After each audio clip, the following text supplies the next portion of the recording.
नमस्ते बच्चों।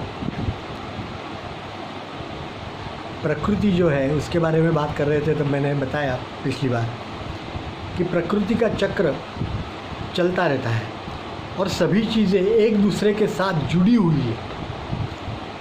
आपने देखा है मकड़ी का जाला होता है, उस जाले में कहीं भी आप हाथ लगाइए तो पूरा जाला हिलता है ना।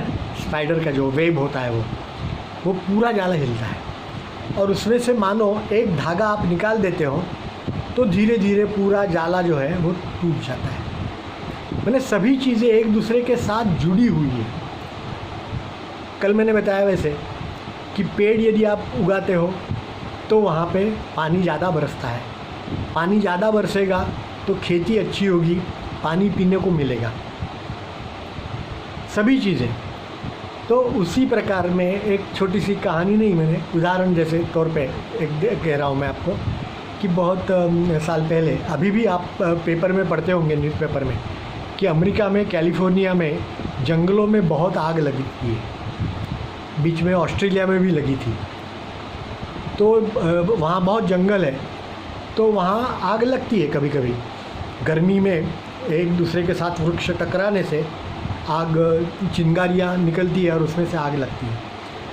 तो करीबन 1891 में ऐसे ही अमेरिका में एक बड़ी आग लगी। 1-2 साल के बाद जब देखा गया कि वहाँ पे तो सिर्फ जले हुए, वो जो वृक्ष के जले हुए टहनियाँ थी वही सब वहाँ था, दूसरा कुछ नहीं था।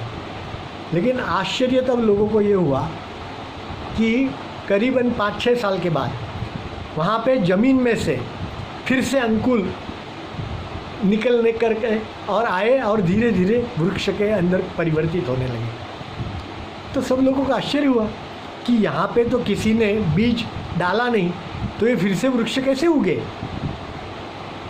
तब पता चला, और आपने भी शायद ये कहीं सुना होगा, कि गिलहरियाँ होती है ना छोटी छोटी, वो गिलहरियाँ अपने खाने के लिए बहुत सारा सामान इकट्ठा करती है। वो इकट्ठा करके ज़मीन के अंदर दबा देती है, जिससे कि जब ये बारिश हो या तो वहाँ पे तो बहुत ठंड होती है, तो ठंड में वो जब ज़मीन पे बाहर निकल नहीं सकती तो वो खाने का सामान जो अंदर रखा है वो खा करके वो जीवित रह सकती है। लेकिन होता क्या है कि ज़मीन के अंदर वो रख करके दूसरे सभी जगह पे ढूंढने जाती है तो वो भूल जाती है कि मैंने ये कहाँ रखा है।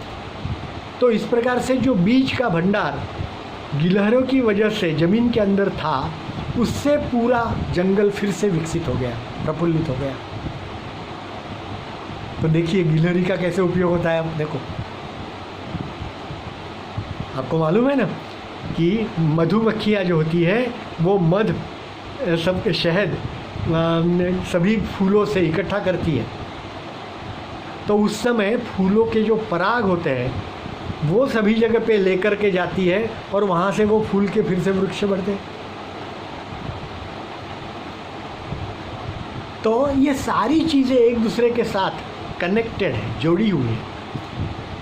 तो हमें याद रखना है कि प्रकृति जो है वो पूरी की पूरी जैसी है वैसी रखने की हम कोशिश करें, हमारी ओर से कोशिश करें।